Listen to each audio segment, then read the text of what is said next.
Hola, ¿qué tal? Mi nombre es Eduardo Arteaga Cervantes. Soy estudiante de la Universidad CENESI Virtual. Mi número de matrícula es AL052740.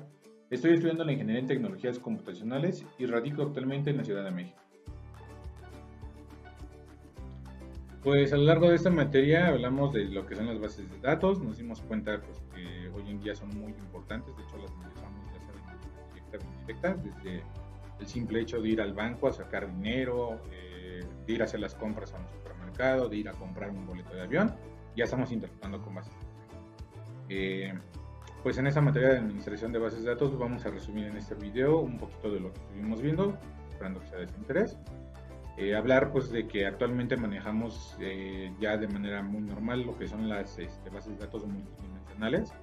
Entiéndase que pues son bases de datos que pues manejan muchísima información, actualmente ya prácticamente en línea, en lo que conocemos como la nube, y son bases de datos que no solamente se dedican a guardar información, sino que también se dedican a analizarla y a presentar resultados en relación a algo en particular que nosotros le estamos pidiendo. ¿Sale? Eh, pues se manejan por diferentes bases de datos a nivel local o a nivel mundial, y estas bases de datos a su vez trabajan también con tablas que pues van a guardar información pues diferente, ¿no? Desde pues un registro de algún dato en particular como una métrica, una dimensión o un hecho, y bueno pues nos van a dar pues información por medio de herramientas de consulta que nosotros vamos a ver más adelante. Si la pudiéramos representar de manera física, pues esa sería su forma, que es una especie de cubo con pequeños contenedores, a lo que se le conoce un cubo de Holland. Pues mencionábamos que trabajan con tablas. Las tablas pues son tablas FAC y tablas lookup, y cada una de ellas pues, tienen pues, algunas diferencias. En este caso las tablas flag o de hechos tienen lo que son claves principales, son compuestas por diferentes claves que pueden manejar de diferentes tablas en una base de datos. Eh, Solamente van a tener un solo ID de dimensión. Contienen todas las medidas, dimensiones, cosas, o sea, información general de todos los datos que estamos ingresando en cada una de las diferentes bases de datos que componen esta multidimensional. Eh, Corresponden los datos a un proceso determinado. Por ejemplo, vamos a enfocarnos ahorita un poquito al proceso de ventas para los ejemplos que vienen adelante. Se componen principalmente de actualizaciones comerciales y claves remotas. Y bueno, contiene una clave remota. Estimaciones y mediciones, ¿no? Luego las tablas lookup o dimensionales son un tanto diferentes. ¿Por qué? Porque estas tienen una clave, pero es una clave simple. Aquí ya no va a ser compuesta. Aquí tienen un número limitado de registros. Ya no tienen como que toda la información que he capturado en el universo, ¿no? Cada registro puede contener una gran cantidad de atributos. O sea, quiere decir que por cada registro puedo tener 5, 10, 15, 20, no sé, n cantidad de atributos que yo haya decidido que ese registro debería de tener. Obviamente contienen detalles sobre cada instancia de un objeto. Se componen fundamentalmente de rasgos gráficos, que son campos impresos, o sea, información que yo puedo presentar de manera física. Y pues como tienen una clave sustituta, una clave de característica y una disposición de propiedades, ¿no? Por hablar de algo, así es, por ejemplo en HP yo tengo un número de parte de ensamble. Esa misma pieza tiene un número de parte de reemplazo, porque a lo mejor se me daña, yo la puedo pedir solamente esa piecita. Y bueno, las características que debe de cumplir, o si es compatible para diferentes modelos. Hablábamos de las herramientas OLAP. Las herramientas OLAP pues ya son propiamente pequeños programitas, bueno, no tan pequeños, pero son programitas que ya nos permiten filtrar la información de todas estas bases de datos, o de estas eh, multibases, ¿sale? ¿Cuándo las usamos? Pues mencionábamos ya de manera muy normal, ya sea de manera directa o indirecta, pero las usamos. Por ejemplo, cuando tenemos una línea telefónica en casa, Telmex nos vende ese servicio, ¿sale? Entonces, Telmex pues seguramente las usa. ¿Por qué? Pues porque él tiene que saber, cuando yo te voy a cobrar, cuál es tu línea telefónica, ¿sale? ¿Dónde está ubicada? Si tú hiciste una llamada y te estoy cobrando, por ejemplo, los minutos, bueno, yo tengo que saber a qué número llamaste, qué mes, qué año, qué día de ese mes, en qué horario, cuánto duró la llamada, a qué número lo realizaste, y bueno, un sinfín de información, ¿vale? La representación gráfica, pues, de la herramienta Lab para esa base, pues, sería esta, ¿no? En donde, pues, como ya mencionábamos, incluso hasta si yo lo tengo registrado en nombre de una persona u organización, ahí va a aparecer el nombre, el mes, el año, el tiempo que se tardó, ahí está físicamente. ¿Cómo se podría representar? Lo mismo sucede cuando vamos y compramos un boleto de avión. Llegamos a la aerolínea, le decimos yo quiero ir a Cancún tal día, y me gustaría ir en el avión de tales horas. Entonces, pues la base de datos, bueno, la herramienta Lab lo que va a hacer es consultar todas esas bases de datos que están relacionadas para saber qué avión es el que iría ese día, en esa fecha y en ese horario que a lo mejor al cliente le interesó. De qué aerolínea es. Incluso algunos de ellos ya están conectados a bases de datos meteorológicas, entonces saber si va a haber o no va a haber un buen día para saber si el avión va a salir demorado o va a salir a tiempo, o si incluso se podría llegar a cancelar el vuelo.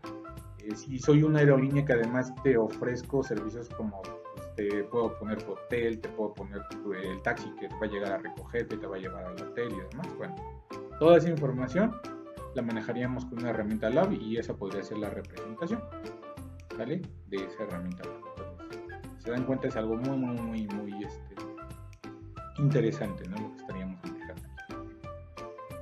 Ahora, la minería de datos, ¿qué es? Pues propiamente es un conjunto de técnicas y tecnologías que nos permiten, pues, como ya lo mencionábamos, manejar grandes bases de datos con muchísima información. Lo pueden hacer de manera automática o semiautomática con el objetivo de encontrar patrones repetitivos, tendencias o reglas, pues que traten de ayudarnos a entender, ¿no? El movimiento de esta información, ¿no? De estos datos. De forma general, pues los datos es la materia prima que usa una minería de datos, o sea, rascar información. Y bueno, pues básicamente cómo funciona, pues aquí tenemos un pequeño ejemplo, empezamos con una captura general, o sea, toda la información que yo tenga relacionada a algo, por ejemplo, hablamos de los aviones, pues capturar todos los aviones, la cantidad de asientos que tiene cada uno de los aviones, de qué aerolíneas son, no sé, N cantidad, ¿no? Después de ahí ya puedo empezar como que a gestionarla, entonces ya puedo agarrar y decir, bueno, ok, voy a separar ahora todos los aviones que sean Boeing, y después de ahí voy a identificar a los socios, ¿no? O sea, ok, de esos Boeing, cuáles son a lo mejor de Aeroméxico, cuáles son de, no sé, de X línea, todo, y ya después de ahí aplicar cuáles tienen clase turista, cuáles no y demás, ¿no? Por ejemplo. Y bueno, pues para poder tener una minería de datos efectiva, pues hay una serie de pasos a seguir: definir el problema, identificar los datos necesarios, preparar o preprocesar la información, modelado de datos, entrenar y probar, y bueno, la base de conocimientos. Entonces, determinar los objetivos es básicamente qué es lo que yo quiero obtener, o sea, cuál es el fin. El procesamiento de datos se refiere a, pues, ya empezar a tomar la selección de que, ok, para llegar a ese fin, ¿qué datos son los que a mí me interesan? ¿Sale? Hablábamos hace un rato, pues me interesa saber de vuelos, pero solamente en aviones Boeing, ¿no? Por ejemplo, con clase turista, no sé. Ya una vez que empecé a capturar la información que requiero, bueno, ahora vamos a determinar los modelos, o sea, en este caso, qué es lo que yo quiero ver de manera gráfica o entregar ya como resultado, y en base a eso empezar a hacer el modelado de mi minería de datos, ¿sale? Para saber cómo me va a presentar la información, ¿sale? Por ejemplo, en este caso, a lo mejor primero me va a presentar la línea, me va a decir la línea tiene estos aviones, selecciono el avión, este avión tiene estos lugares en clase turista, en clase de lujo y demás, y bueno, están asociados a estos costos, por ejemplo, ¿no? Ya empiezo a hacer el desarrollo, y ya una vez que ya tengo algo concreto, pues ya lo puedo empezar pues, a programar y a ver que funcione de manera adecuada, que me dé la información que yo quiero. Empiezo a hacer pruebas, y si yo considero que pues las pruebas son satisfactorias, entonces ahora sí ya lo saco a producción, propiamente, que pues ya es ver que pues me sea completamente funcional a mí o al usuario final, y en dado caso de que no, pues poder hacer los ajustes necesarios. Y bueno, pues también hay algunas técnicas que se pueden usar para pues no capturar información basura, básicamente. Algunas de estas pues, son, por ejemplo, los árboles de decisiones, que pues, son diagramas físicos que plantean un problema. Por ejemplo, en este caso hablando de que quiero otorgar un crédito, ¿cómo voy a analizar a mis prospectos? Bueno, primero tengo que ver, si mi prospecto gana de 0 a 2000, pues no le voy a poder vender un auto, entonces no tiene caso ni que le otorgue un crédito. Si ya vende de 2000 a 5000, bueno, vamos a checar sus estados de cuenta, su estado en el buró y demás, ¿no? Si es bueno, pues a lo mejor podría considerar darle un crédito, ¿no? Si no es bueno o ni siquiera tiene un historial, pues tampoco me voy a arriesgar, ¿no? Porque sería algo, pues, de alto riesgo, ¿no? Y pues ya si gana 5000 y demás, pues vamos a ver, yo creo que ya es más factible, ¿no? Incluso que se la busquen otras opciones.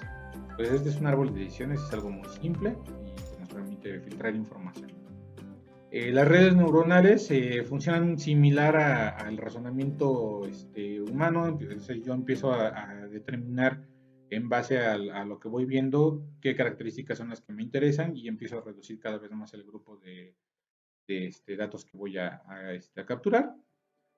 Aquí pues lo podemos ver, algunos pueden ser de ida y de regreso, algunos nada más son de ida, o sea, qué es lo que a mí me interesa y no me interesa que me regrese esa información, sino al contrario, decidir qué es lo que yo quiero, sale como información y poco a poco vamos haciendo el descarte. La parte del clustering ya es más específico, como decir, yo quiero, por ejemplo, de todo un universo de coches, yo quiero solamente todos los que sean sedán rojos y los separo.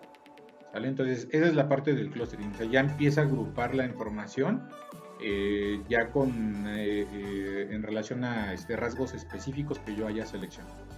¿Sale? Como por ejemplo, aquí está el ejemplo de todo ese universo que tenemos de gente. Pues yo quiero saber cuáles son hombres y cuáles son mujeres. Y pues, ¿vale? La extracción de reglas de asociación, aquí es como o sea, yo tomo un dato y digo, bueno, si este dato pasa por esto, o sea, es como una especie de algoritmo. Si cumple esto, entonces pásalo. Si no lo cumple, entonces regrésalo y vamos a buscar si lo puedo colocar en otro grupo de acuerdo a otra característica, ¿no? Y es un reproceso de información. Entonces aquí pues tenemos también el ejemplo en cómo vamos a ir filtrando la información hasta obtener ya los resultados que a nosotros realmente nos interesan.